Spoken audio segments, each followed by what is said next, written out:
Bangladesh cricket team শ্রীলঙ্কায় যাচ্ছে। কালকে অফিসিয়াল সিদ্ধান্ত আসছে, আমি যতটুকু খবর পেয়েছি কালকে আপনার অফিসিয়াল সিদ্ধান্ত আসতে পারে, বাংলাদেশ কোন ভেন্যুতে খেলতে পারে এগুলো কালকে আসতে পারে অফিসিয়ালি সিদ্ধান্ত।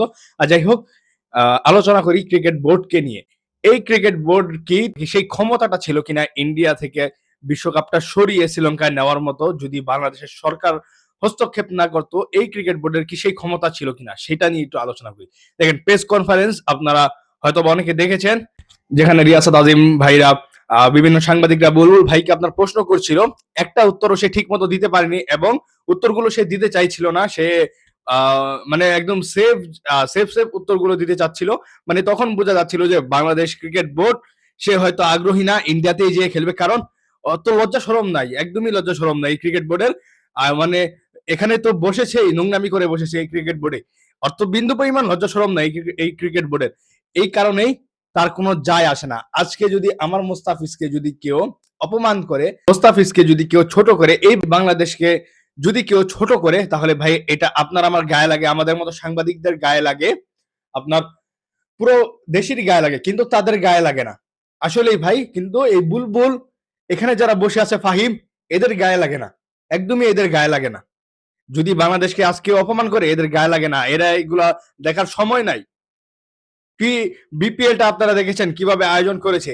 আমার মনে হয় এই বোর্ডের বাংলাদেশ ক্রিকেটে থাকার কোনো অধিকার নাই।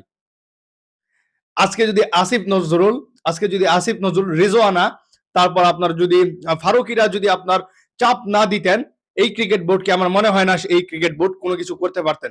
আজকে বাংলাদেশ সরকার থেকে চাপ দেওয়া হয়েছে, এই কারণেই কিন্তু এই ক্রিকেট বোর্ড তাকে বাধ্য করেছে, আইসিসি কে বাধ্য করেছে ভেন্যু চেঞ্জ করতে। আপনি একবার চিন্তা করেন, ইলেকশন যদি হয়ে যায়, বিএনপি বা অন্য কোনো দল যদি ক্ষমতায় চলে আসে, আমার মনে হয় না এই ক্রিকেট বোর্ড কোনোভাবে এখানে টিকতে পারবে। এই ক্রিকেট বোর্ডের আমি কোনো টেকার কোনো অপশন দেখছি না। আমার মনে হয় নির্বাচন হবে এবং এই ক্রিকেট বোর্ডকে একদম বের করে দিবে, এরা একদম পালাবে বাংলাদেশ থেকে, এদেরকে তখন আর খুঁজে পাবেন না। এই হচ্ছে এদের অবস্থা। নির্বাচক প্যানেলে যাদেরকে বসিয়ে রেখেছে, আপনার লিপু ভাই, এরও তো পাগল ছাগলদের বসিয়ে রেখেছে। একটা একটা টিম তারা দিচ্ছে, একটা টিম স্কোর তারা দিচ্ছে, বিশ্বকাপে স্কোর দিচ্ছে, একটা প্রেস কনফারেন্স তারা করতে পারছে না, মিডিয়ার সামনে তারা কথা বলতে পারছে না, কোনো ব্যাখ্যা দিতে পারছে না, কি কারণে একে রাখলাম, কি কারণে একে বাদ দিলাম, এইটা ব্যাখ্যা দেওয়ার মতো তাদের ক্ষমতা নাই। তাহলে এই ক্রিকেট বোর্ডের কোন যোগ্যতা রয়েছে এখানে বসার? এখানে যারা রয়েছে এদের একটারও যোগ্যতা নাই এই ক্রিকেট এখানে থাকার মতো একটারও যোগ্যতা নাই।